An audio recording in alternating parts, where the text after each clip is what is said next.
अस्सलाम वालेकुम dear students, ये continue mechanics math 409 lecture number 14B। ये वहीं से स्टार्ट हो रहा है जहां पे आपका 14A एंड हुआ था। यहाँ पे एक प्रॉब्लम दी हुई है और उसमें कहा हुआ है कि इस इक्वेशन को डिराइव करें।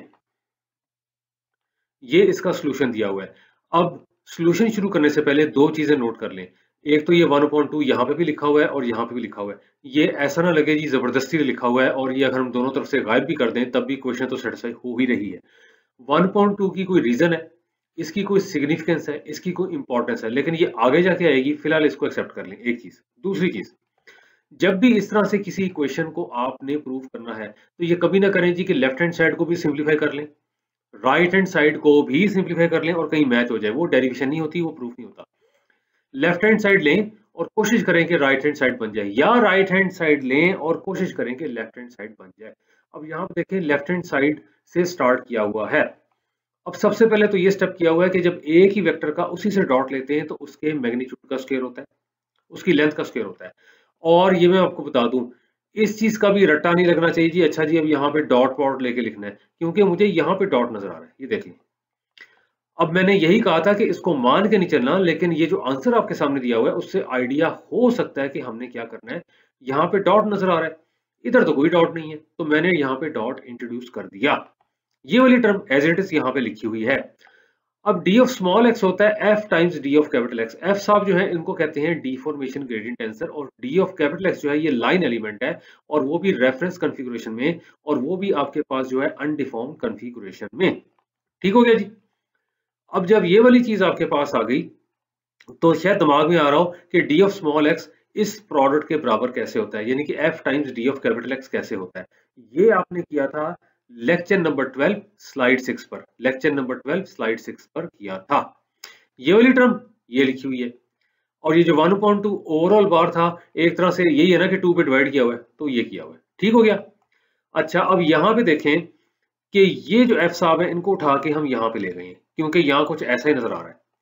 जब इसको उठा के यहाँ पे ले जाएंगे तो ये ट्रांसपोज की फॉर्म में आ जाता है। और ये तो आपने लेक्चर 14A, इसी लेक्चर में इसका जो ए पार्ट है स्लाइड 1 पे किया था। ठीक हो गया जी। और ये जो 1/2 है वो यही वाला है, यानी कि इस टर्म को 2 पे डिवाइड फिर से किया हुआ है, यानी कि थ्रू आउट वही चलता आ रहा है। और ये एफ साहब इधर चले गए थे तो बन गया एफ ट्रांसपोज।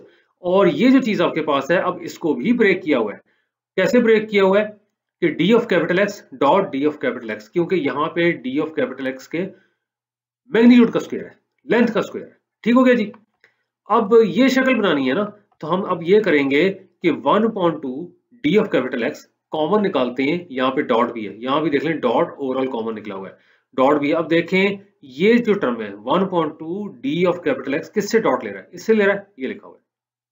ये देखें 1/2 डी ऑफ कैपिटल एक्स किससे डॉट ले रहा है, यहाँ पे देखें इससे ले रहा है, ये लिखी हुई है। इन शॉर्ट, जब ये वाली टर्म इसके साथ डॉट लेगी ये बन जाएगा, ये वाली टर्म इसके साथ डॉट लेगी ये बन जाएगा। ठीक हो गया जी। अब 1/2 यहाँ पे लिखा हुआ है, इधर लगा दें, ये बन गया जी। अब ये देख लें, ये वाली इक्वेशन आपके पास आ गई। इसको स्टार का हुआ है, आगे जाके इसका रेफरेंस भी दिया हुआ है, फिर ये क्वेश्चन स्टार। तो दिमाग में रख लें या नोट कर लें, ये स्लाइड 1 इसके ऊपर है जी क्वेश्चन स्टार। और बेहतर होगा कि इस क्वेश्चन को आप नोट कर लें, क्योंकि आगे यूज होनी है। इस क्वेश्चन को आप नोट कर लें, बजाय कि आगे जाके मैं कहूँ अच्छा जी जरा पॉज करें और वापस आए स्लाइड नंबर 1 पे। इस इक्वेशन को आप नोट कर लें, आगे जाके इसको यूज करना है। यूज क्या करना है, इन शॉर्ट ये प्योर मैथमेटिकली मैंने ड्राइव कर दी है। अप्लाइड मैथमेटिकली भी देखते हैं ये क्या चीज है, ये बड़ा इंपॉर्टेंट है। यही मामला जाएगा, ये जो क्वेश्चन है ना, यही मामला इधर से निकलेगा स्ट्रेन का। ले जी, अनस्ट्रेन मटेरियल शुरू कर रहे हैं हम। ऐसा मटेरियल जिसपे स्ट्रेन नहीं है, हमने तो अभी स्ट्रेन पढ़ा नहीं है। चलिए अनस्ट्रेन को अंडरस्टैंड करने की कोशिश करते हैं। अनस्ट्रेन है क्या, यानी कि अनस्ट्रेन्ड मटेरियल। वो कहता है the material is said to be unstrained at capital X if no line element changes length. अभी मैंने आपको कहा था कि उसको नोट कर लें। अगर आप देखें तो वो जो क्वेश्चन पिछली स्लाइड में थी उसके लेफ्ट हैंड साइड पे ये चीज थी, साथ 1/2 था, और राइट हैंड साइड पे ये वाली चीज थी, इधर भी 1/2 था। जब ये वाली चीज जीरो होगी, उसकी लेफ्ट हैंड साइड जीरो होगी, तो राइट हैंड साइड भी जीरो होगी। और इसमें केयरफुल रहें, यहाँ पे आपके पास जो है डॉट प्रोडक्ट है, और डॉट प्रोडक्ट स्केलर है, तो यहाँ पे आपके पास जीरो स्केलर आ रहा है। ये छोटी सी भी गलती ना हो जाए कि गलती से यहाँ पे वेक्टर लगा दें या इसको टेंसर बना दें, क्योंकि ये सारे के सारे तो आपके पास है टेंसर।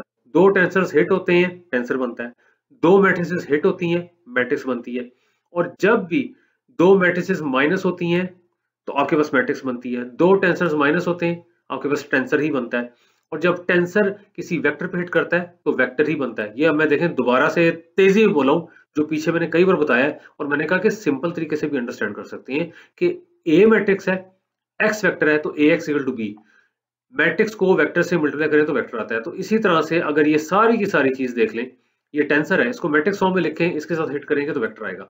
इसलिए बता रहा हूं कि ये सारे का सारा वेक्टर है, तभी डॉट हो रहा है एक और वेक्टर से। बहरहाल अब उन्होंने कहा है कि ये वाली चीज जीरो हो जाएगी।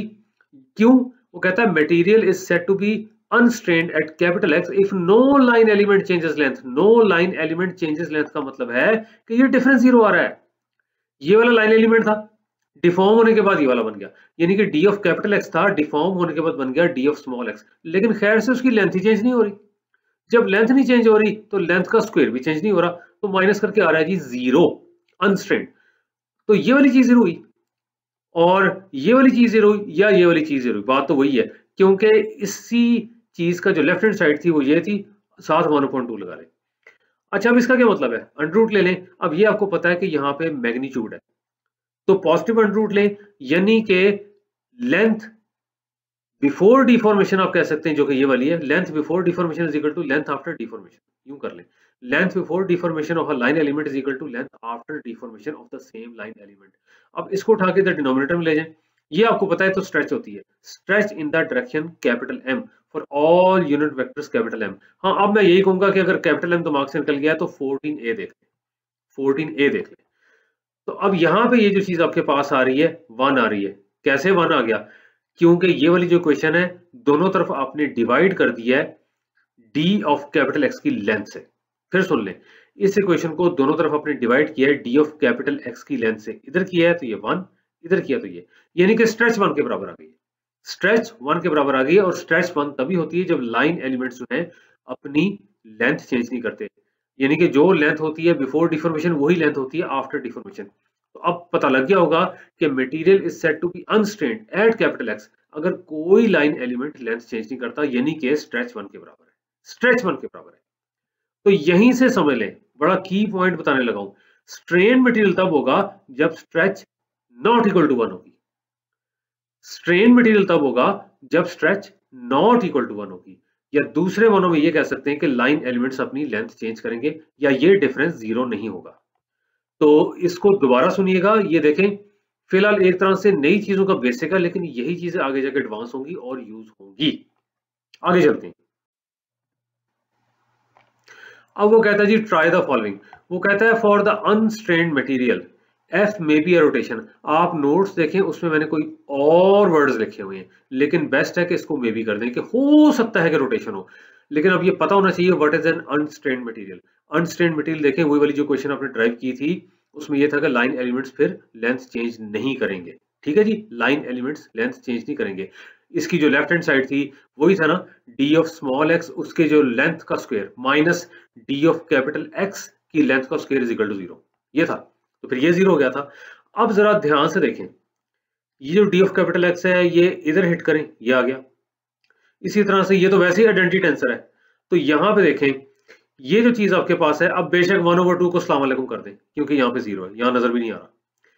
ये वाली चीज जो आपके पास है डॉट ले रही है इसके साथ, और इसके साथ नहीं, ये जब इसके ऊपर अप्लाई हो रहा है, यहाँ पे देख लें, ये चीज जब इस पे अप्लाई होगी तो वेक्टर बनेगा, ये ओवरऑल वेक्टर है और ये डॉट है। 1/2 को खत्म कर दिया गया है। अब आपके पास आता है D of capital x dot which is this one, यहाँ पे आइडेंटिटी टेंसर है, यहाँ पे डी ऑफ कैपिटल एक्स है। ठीक है, ये चीज आपके पास आ गई 0। ठीक हो गया जी। अब ये चीज जब 0 है तो मैं तो देख रहा हूं यहाँ भी डी ऑफ कैपिटल एक्स है, यहाँ भी डी ऑफ कैपिटल एक्स है, यहाँ भी डी ऑफ कैपिटल एक्स है, यहाँ भी डी ऑफ कैपिटल एक्स है। तो फिर तो एक ही तरीका रह गया कि जी ये एफ ट्रांसपोज एफ है, ये आइडेंटिटी टेंसर के बराबर हो, वरना कैसे 0 होगा? ये वाली चीज भी तो फिर आइडेंटिटी टेंसर के बराबर होगी, तभी ये 0 आ रहा है ना, क्योंकि ये वाली चीज तो यही है और ये वाली चीज वो यही है। तो ये सारे का सारा बराबर हो जाएगा आइडेंटिटी टेंसर के। लेकिन अब इसका क्या मतलब है? इस केस में, नॉट ऑलवेज, इस केस में ये जो आपके पास डिफॉर्मेशन ग्रेडियंट टेंसर है, इसको जब इसके ट्रांसपोज से मल्टीप्लाई किया है तो आइडेंटिटी टेंसर आ रहा है, इसका मतलब है कि इसका ट्रांसपोज ही इसका इनवर्स है। इसका मतलब है कि इसका ट्रांसपोज ही इसका इनवर्स है, तभी इसने लिख दिया है कि therefore F may be a rotation. अब ये कैसे कह सकता है? ये इस तरह से कह सकता है, यहाँ पे देख लें आर लिखा हुआ है, अ रोटेशन आर। वैसे ये तो रोटेशन टेंसर लिखा हुआ है। Since for an orthogonal tensor R, देखिए ऑर्थोगोनल रिकॉल कर लें, ऑर्थोगोनल भी आपने पढ़ा हुआ है, ऐसा टेंसर होता है जिसका ट्रांसपोज ही उसका इनवर्स होता है। प्रॉपर ऑर्थोगोनल में रोटेशन आ रही होती है, लेकिन मेन चीज है उसका ट्रांसपोज ही उसका इनवर्स होता है। ये वाली चीज, उसका ट्रांसपोज ही उसका इनवर्स होता है, क्योंकि ट्रांसपोज को जब उससे हिट करते हैं तो आइडेंटिटी टेंसर आता है। अब मैं एक दो चीजें यहाँ बता दूं, अगर आपने वो देखना है जी कि वो आपका जो ऑर्थोगोनल मैट्रिक्स है वो कहाँ पे इंट्रोड्यूस हुई है, या रोटेशन मैट्रिक्स कहाँ पर इंट्रोड्यूस हुई है, तो वो था जी lecture 3B slide 6, lecture 3B slide 6 वहां पे इंट्रोड्यूस हुई थी। इसके अलावा ऑर्थोगोनल टेंसर कहाँ पे इंट्रोड्यूस हुआ था? ऑर्थोगोनल टेंसर था आपका जो आपका लेक्चर 7A है उसकी स्लाइड 7, लेक्चर 7A स्लाइड 7, वहां पे ऑर्थोगोनल टेंसर है। होता यही है कि उसके ट्रांसपोज को जब हिट करते हैं टेंसर के साथ, अगर ये ऑर्थोगोनल टेंसर है तो इसको मल्टीप्लाई करें इसके ट्रांसपोज के साथ तो आइडेंटिटी टेंसर आता है। यानी कि ये टेंसर ऐसा है कि इसका ट्रांसपोज इसका इनवर्स है। ठीक हो गया जी? तो ये वाली चीज आपके पास है, और जब ये प्रॉपर ऑर्थोगोनल होता है फिर तो रोटेशन ही देता है। अब ये जो उन्होंने लिखा है ना कि यहाँ पे देख लें उसका ट्रांसपोज ही उसका इनवर्स है, तो मे बी को लिखा हुआ है। भाई जब उसका ट्रांसपोज इसका इनवर्स है तो रोटेशन होगी? नो, रोटेशन तब होती है कि ये आप देखें, अब सारा रिकॉल करें, ऑर्थोगोनल टेंसर जो होता है इसका डिटर्मिनेंट या +1 होता है या -1 होता है। +1 तब होता है जब प्रॉपर ऑर्थोगोनल होता है, तब रोटेशन होती है। -1 तब होता है जब आपके पास रिफ्लेक्शन हो सकती है। तो ये जो मे बी है ना, तो मे बी का मतलब यही है कि रोटेशन हो भी सकती है, हो सकता है रिफ्लेक्शन हो, इसलिए मे बी का वर्ड है। तो ये जरा चेंज कर लीजिएगा अपने नोट्स में। लेकिन बहरहाल यहां हम पहुंच जरूर गए हैं कि जो आपके पास डिफॉर्मेशन ग्रेडियंट टेंसर है प्रॉपर्टी सेटिस्फाई कर रहा है ऑर्थोगोनल टेंसर की, उसका ट्रांसपोज भी उसका इनवर्स निकला है, यहां से नजर आ रहा है। और जब ट्रांसपोज ही उसका इनवर्स है तो अगर तो ये प्रॉपर ऑर्थोगोनल टेंसर है, ऑर्थोगोनल टेंसर तो है क्योंकि उसका ट्रांसपोज ही उसका इनवर्स है, अगर प्रॉपर ऑर्थोगोनल टेंसर है तो फिर ये रोटेशन है, इसलिए मे बी यहां लिखा हुआ है। हाँ, जो अनस्ट्रेन्ड मटेरियल है, जो अनस्ट्रेन्ड मटेरियल है उसके लिए वो कह रहे हैं कि ये जो आपके पास है जीरो टेंसर होगा। जाहिर बात है जब ये वाली चीज जो है इसके बराबर है, ये आइडेंटिटी टेंसर को लेफ्ट हैंड साइड पे ले जाएं तो ये जीरो टेंसर बनता है। ठीक है जी? यानी कि ये चीज, ये देख लीजिए, ये जो यहाँ पे आ रहा है ये जीरो टेंसर बनता है। तो अनस्ट्रेन्ड मटेरियल्स के लिए ये जो दो टेंसर्स हैं, एक ये वाला और एक ये वाला, इनका डिफरेंस आ जाएगा जीरो टेंसर। अब आगे चलते हैं, ये है जी डेफिनेशन। वो कहता है strain is measured by changes in the lengths of line elements. This is a very important definition. जब आपके पास लाइन एलिमेंट्स लेंथ चेंज करती हैं बिफोर एंड आफ्टर डिफॉर्मेशन, वहां पे स्ट्रेन आता है। और जाहिर बात है कि हमने कहा था कि जब अनस्ट्रेन्ड होता है तो स्ट्रेच 1 होती है, लेकिन जब स्ट्रेच नॉट इक्वल टू 1 है तो डेफिनेटली लाइन एलिमेंट्स अपनी लेंथ चेंज कर रहे हैं। ये लिखा है जी बाय स्टार। अब ये इसलिए मैंने कहा था नोट कर ले, स्टार आपके पास हुई इस लेक्चर की स्लाइड नंबर 1 से, ये वाली जो हमने डिराइव की थी, ये वाली है। स्टार को कह रहा है गिवन बाय दिस। अब जरा आगे देखें, अब वो कहता है कि ये वाला जो टेंसर है, दिस वन, ये वाला टेंसर, देखिए अगर तो ये जीरो टेंसर है फिर तो मसला खत्म हो गया। जीरो टेंसर जाहिर बात है जब इसको हिट करेगा तो वो आपके पास जीरो वेक्टर बन जाएगा, और जीरो वेक्टर का डॉट इससे वो जीरो वेक्टर, जब जीरो तो यहां से नजर आ रहा है कि लाइन एलिमेंट्स लेंथ चेंज नहीं कर रहे। ये दोबारा सुन लीजिएगा मैंने क्या बोला है। लेकिन ये वाला जो टेंसर है, उसने कहा ये जो टेंसर है ये मेजर करता है स्ट्रेन, डेफिनेटली, क्यों? अगर ये नॉन जीरो है तो स्ट्रेन है, जीरो है तो स्ट्रेन नहीं है। हाँ, अब ये देखें ये आ गया ना। अब कहेंगे ये क्या जी, ये भी तो ठीक था, इसको क्यों 1/2 से किया है? असल में ये था जो मैं कह रहा था, इसकी सिग्निफिकेंस है 1/2 की कोई रीजन है। ये टोटल जो है ना 1/2 टाइम्स दिस वन, ये है जी ग्रीन स्ट्रेन टेंसर। ये वाला ग्रीन स्ट्रेन टेंसर नहीं है, 1/2 आता है। अब ये क्यों आता है? सीधी सी बात है, मैं आपको पढ़ा रहा हूँ, ध्यान से सुनिए क्या कहने लगा हूँ। नॉन लीनियर इलास्टिसिटी, क्योंकि इसमें डिफॉर्मेशन है। एक होती है लीनियर इलास्टिसिटी, एक होती है लीनियर इलास्टिसिटी जिसमें डिफॉर्मेशन ना होने के बराबर होती है, वेरी वेरी स्मॉल या इनफिनिटेसिमल होती है। स्ट्रेन वेरी वेरी स्मॉल या इनफिनिटेसिमल होती है, उसमें भी इसको डिराइव किया जाता है। ये जो ग्रीन स्ट्रेन टेंसर है उसमें डिराइव किया जाता है, उसमें 1/2 वाकई आता है, उसकी डेरिवेशन में वाकई आता है। मैंने थोड़ा सा आपको आइडिया दे दिया है, ये लीनियर इलास्टिसिटी से आ रहा है सिलसिला। हाँ, यहाँ पे देखें नोट्स में शायद ये टिल्डा मिसिंग था, तो आप लगा लीजिएगा, मैंने यहाँ पे लगाया हुआ है, आप भी लगा लीजिएगा। अब ये डेफिनेशन भी देख लें, ये पेज 78 पे है, ये पेज 79 पे थी। कहता है tensor defined by F transpose F equal to C. इसको सी कह दिया, जारी बात है दो टेंसर्स को मल्टीप्लाई करेंगे टेंसर ही आता है, दो मैट्रिसेस को मल्टीप्लाई करेंगे मैट्रिक्स ही आती है।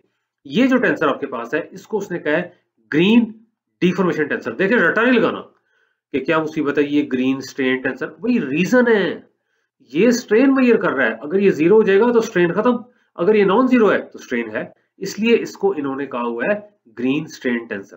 ठीक है जी। इसको क्यों कहा हुआ है जी डिफॉर्मेशन टेंसर? और कुछ नहीं तो इसमें डिफॉर्मेशन ग्रेडियंट तो इन्वॉल्व है ना, और जारी बात है कि यही तो डिफॉर्मेशन है। अगर एफ साहब खुद ही आइडेंटिटी बन जाते हैं तो आइडेंटिटी माइनस आइडेंटिटी खत्म, यानी कि जीरो, जीरो टेंसर। तो एफ इज डिफॉर्मेशन, अगर डिफॉर्मेशन है तो फिर एफ आपके पास आइडेंटिटी टेंसर नहीं होगा, कुछ और होगा। तो यहां भी डिफॉर्मेशन है और साथ डिफॉर्मेशन का ट्रांसपोज है, वो भी डिफॉर्मेशन ही है। तो यहां पे देख लें ये असल में आपके पास डिफॉर्मेशन टेंसर है। ठीक है जी, डिफॉर्मेशन टेंसर ही है। तो ये वाली जो चीज आपके पास आ रही है बाय डेफिनेशन इसको कह देते हैं ग्रीन डिफॉर्मेशन टेंसर। लेकिन आगे जरा ध्यान से देखें, वो कहता है राइट कॉशी ग्रीन टेंसर सी। देखिए राइट इसलिए कि एफ साहब जो है राइट साइड से मल्टीप्लाई हो रहे हैं विद एफ ट्रांसपोज। फिर सुन लें, यहां पे लिखा हुआ है F is on the right. ये राइट इसलिए कहा हुआ है कि राइट कॉशी ग्रीन टेंसर सी इस सारे को, क्योंकि जो डिफॉर्मेशन ग्रेडियंट टेंसर है ये राइट से मल्टीप्लाई हो रहा है with the deformation gradient tensor के ट्रांसपोज से। या एफ साहब राइट हैंड साइड से मल्टीप्लाई हो रहे हैं with its transpose. Simple, F साहब राइट हैंड साइड से मल्टीप्लाई हो रहे हैं विद इट्स ट्रांसपोज। अब आप कहेंगे जी राइट से तो लेफ्ट से भी हो सकते हैं, बिल्कुल लेफ्ट से भी हो सकते हैं। एफ टाइम्स एफ ट्रांसपोज भी होता है, वो होता है लेफ्ट कॉशी ग्रीन टेंसर, वो आगे जाके आएगा, वो होता है लेफ्ट कॉशी ग्रीन टेंसर, आगे जाके वो भी आएगा। अच्छा, अब आगे जाने से पहले प्लीज, मैंने कहा था कि इसको नोट कर लें, अभी तक नहीं किया तो अब कर लें, ये बहुत इंपॉर्टेंट है। आगे स्लाइड पे एक चीज लिखी हुई है, अब जो मैं बात करने लगा हूं उसको समझ लें, वरना उसका पता नहीं चलना कि अगली स्लाइड पे क्या लिखा हुआ है। ये वाला टेंसर दिस वन ई साहब और सी साहब, इनको कहा हुआ है, वैसे स्ट्रेन टेंसर से कहा हुआ है। और पहली बात के कंफ्यूजन ना हो जाए कि भाई दोनों स्ट्रेन टेंसर हो गए, कभी हम कहते हैं इसको डिफॉर्मेशन टेंसर, कभी स्ट्रेन टेंसर। देखें बात सुनें, ये तो स्ट्रेन टेंसर है क्योंकि ये मेजर करता है स्ट्रेन को, और स्ट्रेन कहां से आती है? जब लाइन एलिमेंट्स अपनी लेंथ चेंज करते हैं। तो काम तो ये भी वही कर रहा है। अगर ये आइडेंटिटी हो जाता है या आइडेंटिटी टेंसर बन जाता है, जारी बात है तब भी ये जीरो हो जाएगा। तो स्ट्रेन तो ये भी मेजर कर रहा है। अगर ये आइडेंटिटी नहीं है, आइडेंटिटी नहीं है तो जारी बात है स्ट्रेन आ रही है, और अगर ये आइडेंटिटी है तो स्ट्रेन नहीं आ रही है, क्योंकि अगर ये आइडेंटिटी होगा सीधी सी बात है फिर ये जीरो हो जाएगा। तो ये वाले जो दोनों के दोनों है ना, ये स्ट्रेन को तो मेजर कर ही रहे हैं। ठीक हो गया जी। लेकिन अगली स्लाइड पे ये लिखा हुआ है कि ये वाला टेंसर, ध्यान से सुने, ये वाला और ये वाला, ये मटेरियल स्ट्रेन टेंसर। अब देखें नहीं ये चीज कंफ्यूजन हो जाए, मटेरियल का मतलब रेफरेंस। ठीक हो गया जी, अनडिफॉर्म्ड। क्यों? सिंपल रीजन रखें, कोई कॉम्प्लिकेट नहीं करना, जितना सिंपल रखेंगे बेहतर रह जाएगा। आफ्टर ऑल ये रिसर्च बेस्ड कोर्स है, मैं नहीं चाहता कि रटा लगे, अच्छा जी स्ट्रेन टेंसर तो हो गया, ये मटेरियल स्ट्रेन टेंसर है, रटा लगाओ। नो, ये इसलिए मटेरियल स्ट्रेन टेंसर है, ये वाला भी और ये वाला भी। देखिए कंफ्यूज नहीं होना, मैं फिर कह रहा हूँ डिफॉर्मेशन टेंसर भी लिखा हुआ है, लेकिन आफ्टर ऑल इसी पे डिपेंड करता है। अगर ये आइडेंटिटी है तो सीधी सी बात है ये जीरो हो जाएगा, कोई स्ट्रेन नहीं। अगर ये अदर देन आइडेंटिटी है तो फिर स्ट्रेन आएगी। तो ये भी स्ट्रेन मेजर कर रहा है, ये भी स्ट्रेन मेजर कर रहा है। ठीक हो गया जी, ये भी स्ट्रेन टेंसर है, और वैसे तो ये डिफॉर्मेशन टेंसर है, ये भी एक तरह से स्ट्रेन टेंसर है। लेकिन ये दोनों के दोनों जो टेंसर्स हैं ये एक तरह से स्ट्रेन तो मेजर कर रहे हैं, लेकिन ये आपके पास जो है मटेरियल स्ट्रेन टेंसर्स हैं। अगली स्लाइड पे लिखा हुआ है मटेरियल स्ट्रेन टेंसर्स। मटेरियल से मुराद रेफरेंस कॉन्फ़िगरेशन। क्यों?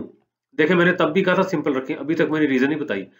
रीजन ये है कि ये जिस वेक्टर के ऊपर एक्ट कर रहे हैं ये आपके पास रेफरेंस कॉन्फ़िगरेशन से आ रहा है। फिर सुन ले, ये जिस वेक्टर पे एक्ट कर रही हैं ये आपके पास रेफरेंस कॉन्फ़िगरेशन से आ रहा है। ठीक है जी, इसी वजह से या इसको आप कह लें मटेरियल लाइन एलिमेंट। ठीक हो गया जी। और इसकी डायरेक्शन में जो यूनिट वेक्टर होता है कैपिटल एम होता है। ये सारा दिमाग में मतलब है कि रिकॉल कर लें, फिर अगली स्लाइड समझ आएगी। अब पहले चलते हैं अगली स्लाइड पे। ये जी, ये सी एंड ई पीछे से देख लीजिएगा, ये क्या था तो ये क्या था। बहरहाल ये जो था ये था 1/2 times F transpose F minus identity, और ये तो था ही एफ ट्रांसपोज एफ। लिखा हुआ है are also referred as material strain tensors because they describe a strain measure in the direction of capital N at capital X belonging to B R. फिर सुन लें, because they describe a strain measure in the direction of capital M. Capital M क्या था? Capital M unit vector था in the direction of D of capital X. Capital M unit vector था in the direction of D of capital X. अगर दिमाग से निकल गया है तो 14A देख लें। ठीक हो गया जी। एट पॉइंट एक्स का मतलब है क्योंकि डी ऑफ कैपिटल एक्स इसी पॉइंट के ऊपर लोकेट होता है, यही मौजूद होता है, तो जाहिर बात है कैपिटल एम भी वहीं पे मौजूद है। और क्योंकि ये रेफरेंस कॉन्फ़िगरेशन में, या तो अब लिख भी दिया उन्होंने, ये रेफरेंस कॉन्फ़िगरेशन से आ रहा है, D of capital x reference configuration से आ रहा है, डी ऑफ कैपिटल एक्स की डायरेक्शन में ये वाला वेक्टर मौजूद है, ये भी रेफरेंस कॉन्फ़िगरेशन से आ रहा है। और जब रेफरेंस रेफरेंस ही हो रहा है तो रेफरेंस का मतलब मटेरियल, इसलिए इनको कहा हुआ है मटेरियल स्ट्रेन टेंसर्स। ठीक हो गया जी।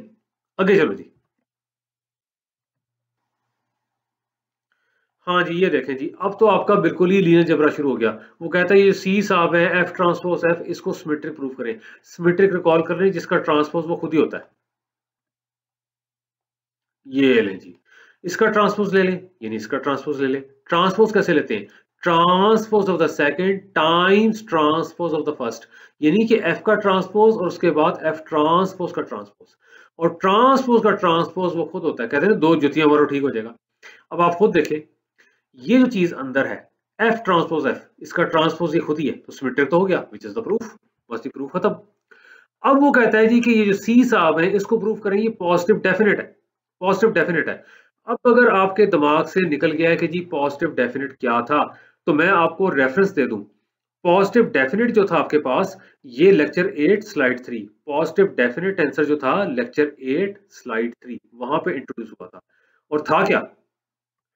वो ये होता था आपके पास कि जी ये आपके पास कोई टेंसर, इसको छोड़ दें, सी ले लें, सी को यू से करें मल्टीप्लाई, यू का नॉन जीरो होना जरूरी है, और डॉट भी ले लें यू से, और ये स्ट्रिक्टली पॉजिटिव आना चाहिए।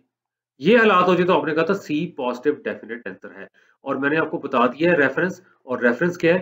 रेफरेंस आपके पास जो बन जाता है पॉजिटिव डेफिनेट आंसर का, वो बनता है आपके पास लेक्चर 8 स्लाइड 3, लेक्चर 8 स्लाइड 3, वहां से देख लीजिएगा। ठीक हो गया जी। तो अब वही वाला मसला यहाँ पर आ गया कि अब आपने इसको किसी तरह से, सी तो यही है, यानी कि ये है, इसको किसी तरह से स्ट्रिक्टली पॉजिटिव प्रूफ करना है। पहले तो आप सी को इससे रिप्लेस कर दें, F transpose times F, F transpose को उठा के यहाँ पे ले जाएं। अब ये तो इतनी बार यूज हो गया, जो मैंने कहा था 14A के स्टार्ट या पहली स्लाइड पे है। अब एक ही वेक्टर का उसी से डॉट लेते हैं तो उसकी लेंथ का स्क्वायर होता है। और ये बता दूं मैं, टेंसर को वेक्टर से मल्टीप्लाई करें तो आपके पास वेक्टर आता है, तो f टाइम्स u वेक्टर है। और यहाँ पे देख लें, एक ही वेक्टर का उसी से डॉट लें तो उसके मैग्नीट्यूड का स्क्वायर आता है, और ये पॉजिटिव है। ठीक हो गया। अब आपके दिमाग में एक चीज आ सकती है, या चलिए फिलहाल तो एक्सेप्ट करें ये पॉजिटिव है। क्यों? क्योंकि मैग्नीट्यूड का स्क्वायर है, और जब मैग्नीट्यूड है तो वो तो होता ही पॉजिटिव है। हाँ, अब ये वाली चीज स्ट्रिक्टली पॉजिटिव हो गई तो सी हो गया पॉजिटिव डेफिनेट टेंसर। अब आपके दिमाग में आ सकता है भाई जीरो भी तो हो सकता है ना, वेक्टर की लेंथ जीरो भी तो हो सकती है अगर वेक्टर जीरो है। अब ध्यान से सुन लें, ये मैं बहुत इंपॉर्टेंट बात बताने लगा हूं। देखिए, आपने लीनियर अलजेब्रा में होमोजेनियस सिस्टम पढ़ा था, ध्यान से सुने मैं क्या बोलने लगा हूं। अगर ज्यादा मसला होता है तो होमोजेनियस सिस्टम बेशक देख लीजिएगा, जो आपकी लीनियर अलजेब्रा की स्लाइड्स हैं उसमें देख लीजिएगा। लीनियर अलजेब्रा में आपने होमोजेनियस सिस्टम पढ़ा है। ठीक हो गया जी। और उसके अंदर आपने ये पढ़ा था कि जब आप करते हैं जी A X equal to zero, A X equal to zero और एक्स नॉन जीरो हो सकता है, एक्स नॉन जीरो हो सकता है, होमोजेनियस सिस्टम की नॉन जीरो सॉल्यूशंस भी आती हैं। तो खतरा तो फिर यहाँ भी है भाई, u भी तो नॉन जीरो है, तो f टाइम्स u कहीं जीरो ही ना हो जाए। लेकिन जब आप कहते थे a x equal to zero, तो ध्यान से सुने, उसमें x नॉन जीरो की कंडीशन ये थी कि a जो आपके पास है, a मैट्रिक्स, वो होगी सिंगुलर, उसका डिटर्मिनेंट होगा जीरो। लेकिन f हमारे पास सिंगुलर नहीं है, f हमारे पास सिंगुलर नहीं है, ये इन्वर्टेबल है। अब आपके पास दिमाग में आ रहा होगा ये कहाँ पे जिक्र आ गया भाई? वो जिक्र खैर आ रहा है आपके पास lecture number 12 slide 5, lecture number 12 slide 5, जहां पे बताया था कि f आपके पास जो होता है इन्वर्टेबल होता है, इसका डिटर्मिनेंट जो आपके पास होता है नॉट इक्वल टू जीरो होता है, इसका determinant not equal to zero होता है। तो देख लें, a x equal to zero कब होता है? a x equal to zero कब होता है? एक तो जी x जीरो हो जाए, जो कि हमारे केस में नहीं है, वो तो केस ही खत्म हो गया। दूसरा होता है जी कि अगर आपके पास ए एक्स इक्वल टू जीरो और एक्स भी नॉन जीरो है, वो तब अगर ए आपके पास क्या हो जाए, ए मैट्रिक्स क्या हो जाए, उसका डिटर्मिनेंट जीरो हो जाए, या आपके पास वो सिंगुलर हो। लेकिन एफ हमारे पास जो है क्या है? ये सिंगुलर नहीं है, ये इन्वर्टेबल है। इसका डिटर्मिनेंट नॉट इक्वल टू 0 है, तो f times u equal to 0 हो ही नहीं सकता। ये चीजें मैंने पहले भी एक्सप्लेन की हुई हैं, और कहां पे की थी? वहीं पे की थी जहां पे आपके पास थी स्लाइड नंबर 5 लेक्चर नंबर 12। तो बहरहाल ये हमने प्रूव कर दिया कि ये स्ट्रिक्टली पॉजिटिव है, तो C हो गया पॉजिटिव डेफिनेट। अब प्रूव करना है कि इसका डिटर्मिनेंट पॉजिटिव है। ये आपको पता है कि डिटर्मिनेंट जो होता है टेंसर का, वो उसकी मैट्रिक्स फॉर्म का होता है। बहरहाल C की वैल्यू सब्स्टिट्यूट करें और यहाँ पे फार्मूला लगा दें, determinant of the first into determinant of second, यानी कि determinant of the product is the product of the determinants. अब F ट्रांसपोज का डिटर्मिनेंट वही होता है जो F का होता है। ठीक हो गया जी? तो यहाँ पे आ जाएगा determinant of F into determinant of F, और डिटर्मिनेंट ऑफ F को हमने J लिखा था, तो J into J square positive. और ये भी रिकॉल कर लें कि J स्ट्रिक्टली नॉन जीरो था, J स्ट्रिक्टली नॉन जीरो था। ये भी रिकॉल कर लें, ये भी कराया गया था कहां पे? ये कराया गया था आपको कहां पे, बताएं जरा, दिमाग में आ रहा है? जहां पे आपने किया था 13, लेक्चर 13 का एंड पार्ट जहां पे किया था, और जहां पे आपने डिफॉर्मेशन पढ़ी थी किसकी? वॉल्यूम एलिमेंट्स की, वहां पे था। तो बहरहाल J तो होता ही स्ट्रिक्टली नॉन जीरो है, determinant of F non zero है, तो ये आ गया स्ट्रिक्टली पॉजिटिव। तो डिटर्मिनेंट आ गया स्ट्रिक्टली पॉजिटिव।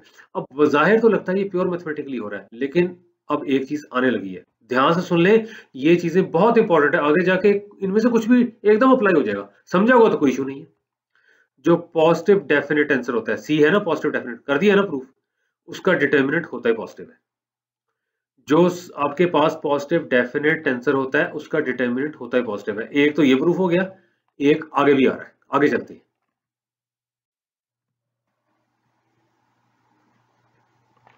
ये बात तो वैसे बातों बातों में की हुई है कि for a positive definite tensor T determinant of T is positive, बातों बातों में की हुई है, लेकिन इसकी लॉजिक है, ये लॉजिक है कि जो आइगन वैल्यूज होती है ना पॉजिटिव डेफिनेट टेंसर की, वो पॉजिटिव होती है। फिर सुन ले, आइगन वैल्यूज जो होती हैं पॉजिटिव डेफिनेट टेंसर की, वो सारी की सारी पॉजिटिव होती हैं।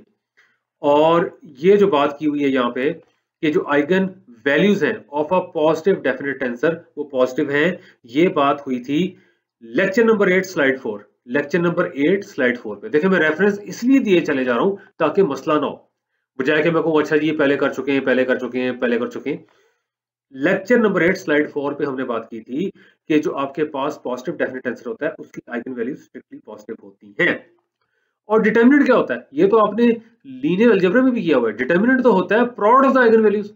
तो जब स्ट्रिक्टली पॉजिटिव है क्या आइगन वैल्यूज, तो जाहिर सी बात है फिर डिटर्मिनेंट भी पॉजिटिव होगा, जाहिर सी बात है डिटर्मिनेंट भी पॉजिटिव होगा, क्योंकि डिटर्मिनेंट होता है product of the eigen values. ये आपने लीनियर अलजेब्रा में भी किया था, और अगर आपने मतलब है कि लीनियर अलजबरा देखना है कि वो वहां पे कहां पे किया था, लेक्चर 13 में किया था, लीनियर अलजबरा के लेक्चर 13 में किया था। लेकिन यहां भी जो आपकी असाइनमेंट नंबर 3, ग्रेडेड असाइनमेंट की बात नहीं कर रहा, वो जो प्रैक्टिस क्वेश्चंस थे असाइनमेंट नंबर 3, उसका भी जो क्वेश्चन नंबर 7 था उसमें किया था। ये लें जी, मैंने अच्छे खासे आपको रेफरेंस दे दिए, उम्मीद है कि अब प्रॉब्लम नहीं होगी। ठीक है, अब प्रॉब्लम नहीं होगी। तो ये चीज आ गई आपके पास, अब आगे चलते हैं। ले जी, प्रॉब्लम आई है कि टी साहब जो है ये सिमेट्रिक है। देखें ध्यान से देखें, इसका ट्रांसपोज खुद ही है, कार्टेशियन टेंसर ऑफ ऑर्डर 2 है।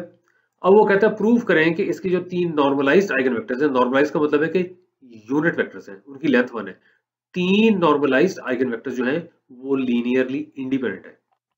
यहां पे प्रूव करना है कि 3 normalised eigen vectors linearly independent है। अब देख ले यहाँ पे कंफ्यूजन ना हो जाए कि 3 नॉर्मलाइज्ड आइगन वेक्टर्स, जो सिमेट्रिक टेंसर होता है उसके जो आइगन वेक्टर्स होते हैं होते ही ऑर्थोगोनल है, होते ही ऑर्थोगोनल है। इससे रेलेवेंट चीज आपने लीनियर अलजेब्रे के बिल्कुल एंड में भी प्रूव की थी एक चीज, और इसके अलावा के eigen vectors of a symmetric Cartesian tensor of order 2 और ऑर्थोगोनल, ये आपने प्रूव किया था लेक्चर 8 स्लाइड 5। ये आपने प्रूव किया था लेक्चर 8 स्लाइड 5। देखें रेफरेंस मैंने फिर दिया है, वो कहता है लीनियरली इंडिपेंडेंट है, ये तो बिल्कुल ही लीनियर अलजेब्रे का क्वेश्चन आ गया। अगर लीनियरली इंडिपेंडेंट दिमाग से निकला हुआ है तो तरीका ये था कि हम यही करते थे कि यहाँ पे देख लें 3 है, ये जो है ना i equal to 1 2 3, first vector को k1 से मल्टीप्लाई करना, सेकंड को k2 से करना, थर्ड को k3 से करना, put it equal to 0 vector, और फिर प्रूव करना कि k1 is equal to k2 is equal to k3 is equal to 0 is the only solution. ये तो मैंने बहुत क्विक बोला है। यहाँ भी इस कोर्स में भी जगह-जगह मैंने बताया है, लेकिन अगर आपने लीनियरली इंडिपेंडेंट की डेफिनेशन फिर से रिवाइज करनी है from linear algebra, lecture number 3 है। लीनियर अलजेब्रा का लेक्चर नंबर 3 जो आपकी प्लेलिस्ट है उसमें लेक्चर नंबर 3 है। बहरहाल ये वाला काम हो गया। मतलब है कि यहाँ पे N1, N2, N3 थे, फर्स्ट वाले को K1 से किया, दूसरे को K2 से किया, तीसरे को K3 से किया, और जो लीनियर कॉम्बिनेशन या linear sum put it equal to 0। अब प्रूव करना है ये K1, K2, K3 स्ट्रिक्टली 0 है। अब यहाँ पे देख लें, कोशिश करते हैं कि K1 कैसे निकालें। देखें ये तो कई टेक्निक्स है, मैं अब सिंपल रखने लगा हूँ। ये अगर आपने K1 निकालना है तो उसका तरीका होता है कि उसके साथ जो वेक्टर है वट एवर दैट इज उससे डॉट ले लें थ्रू आउट। यहाँ पे डॉट ले लिया, फिर उसके बाद यहाँ पे डॉट ले लिया, उसके बाद यहाँ पे डॉट ले लिया। यानी कि N1 का आपने N1 से डॉट ले लिया, N2 का N1 से ले लिया, N3 का N1 से ले लिया। लेकिन एक चीज मैं बता दूं, वो है ये कि जो आपके पास सिमेट्रिक टेंसर होता है, इसके जो आइगन वेक्टर्स होते हैं corresponding to different eigen values, वो ऑर्थोगोनल होते हैं, उनका डॉट प्रोडक्ट 0 होता है। अब ये तो ऑर्डिनरी वेक्टर्स हैं तो परपेंडिकुलर होते हैं। तो N1 का जब N1 से करेंगे तो ये तो उसकी लेंथ का स्क्वायर है, वो 1 हो जाएगा। क्यों? क्योंकि ये नॉर्मलाइज्ड है, यूनिट वेक्टर्स है। ये 0 हो जाएगा क्योंकि दोनों परपेंडिकुलर है। ये भी 0 हो जाएगा, दोनों परपेंडिकुलर है या ऑर्थोगोनल है। और राइट साइड पे आपको पता है 0 डॉट N1, वो तो फिर आपके पास क्या आएगा? 0 स्केलर। ध्यान से, 0 स्केलर। और ये चीज है जो लिखा हुआ है कि मतलब है कि जो आपके पास आइगन वेक्टर्स होते हैं किसी सिमेट्रिक टेंसर के corresponding to different eigen values, वो ऑर्थोगोनल होते हैं। इस तरह ये K1 0 आ गया। अब बजाय कि मैं 2 और स्टेप करूं, अब N2 से डॉट लूं तो K2 0 आ जाए, N3 से लूं तो यहां से पता लगे जी K3 0 आया। यहां पे कह दिया for a symmetric Cartesian tensor of order 2, ये वाली चीज। सिमिलरली का हुआ है, ये आप टाइम सेव कर सकते हैं कि सिमिलरली हम K2 और K3 को भी 0 प्रूव कर सकते हैं। अगर आप जरूर करना चाहते हैं तो आप N2 से डॉट ले लें, K2 0 हो जाएगा। फिर इस सारी इक्वेशन का N3 से डॉट ले लें तो आपके पास K3 भी 0 हो जाएगा। और अब आपको पता लग गया होगा क्यों मैंने कहा था कि जी अगर आपने K1 निकालना है तो इसके जो साथ वाला वेक्टर है उससे डॉट लें, इसलिए कि ये जब डॉट होगा तो ये चीज उसके लेंथ का स्क्वायर बन जाती है और ये खत्म हो जाती है। और यहीं K1 तो निकालना है तो आगे जो भी आता है K1 आपके पास आ जाएगा वट एवर दैट इज। यहाँ तो 0 है, कुछ और होता तो हम इसको राइट साइड पे ले जाते, बस K1 आ जाना था। तो बहरहाल प्रूफ क्या हुआ? प्रूफ हो गया K1 is equal to K2 is equal to K3 is equal to 0 is the only solution. And Ni are linearly independent. आगे वो कहता है फॉर्म एन ऑर्थोनॉर्मल बेसिस। देखें अगर ये चीजें आपको लीनियर अलजेब्रा से क्लियर है फिर तो कोई मसला नहीं है। R3 की बेसिस कह रहा है, देखें बेसिस होते हैं linearly independent as well as span, और R3 की डायमेंशन होती है 3, number of elements in the basis. ये 3 ही है ना, 1 2 3। और यहाँ पे क्यों कह दिया उसने ऑर्थोनॉर्मल बेसिस? इसलिए कि R3 की डायमेंशन 3 होती है। सारा आपको लीनियर अलजेब्रा रिवाइज करा रहा हूँ। अब ये नहीं होना चाहिए कि सारे सर तो पढ़ाते रहते हैं, उनको पता है। अगर आपने समझा हुआ है तो आपको भी नहीं भूलना चाहिए। जब आप कहते हैं ना बेसिस, तो वो होते हैं linearly independent as well as span. Span का मतलब है कि कोई भी वेक्टर स्पेस का उनका लीनियर कॉम्बिनेशन या लीनियर सम होगा। तो दोनों कंडीशंस नहीं, एक कंडीशन पे हमने कह दिया कि जी लीनियरली इंडिपेंडेंट भी कह दिया कि वो बेसिस है। वो इसलिए कि मुझे पहले पता है कि R3 की डायमेंशन 3 है और ये पहले ही 3 थे। अगर मुझे डायमेंशन ना पता होती फिर मैं दोनों चेक करता चीजें कि लीनियरली इंडिपेंडेंट भी है और स्पैन भी है, तब ये बात कर सकता था ऑर्थो नॉर्मल बेसिस। लेकिन मुझे पहले ही पता है कि R3 की डायमेंशन 3 है, ये भी 3 है, तो अगर ये लीनियरली इंडिपेंडेंट है तो डेफिनेटली बेसिस है। ऑर्थो नॉर्मल बेसिस कैसे, वो यहां से पता है। ये क्रॉनिकल डेल्टा है, क्रॉनिकल डेल्टा है। और जब एक वेक्टर का उसी से डॉट लेंगे यानी कि Ni डॉट Ni तो 1 हो जाता है। तो यहाँ पे देख लें, जब आपके पास ये इंडिसेस सेम होते हैं तो ये 1 होता है, तो जाहिर बात है वो यूनिट वेक्टर है। और इसके अलावा अगर इंडिसेस डिफरेंट होंगे तो वो 0 हो जाता है, क्योंकि क्रॉनिकल डेल्टा भी 0 हो जाता है जब इंडिसेस डिफरेंट हो। और ये इस वजह से भी 0 हो रहे हैं कि ये ऑर्थोगोनल है। बहरहाल मेरा ख्याल है समझ आ गया होगा। कहीं कोई पॉइंट ना समझ आए तो दोबारा सुन लीजिएगा।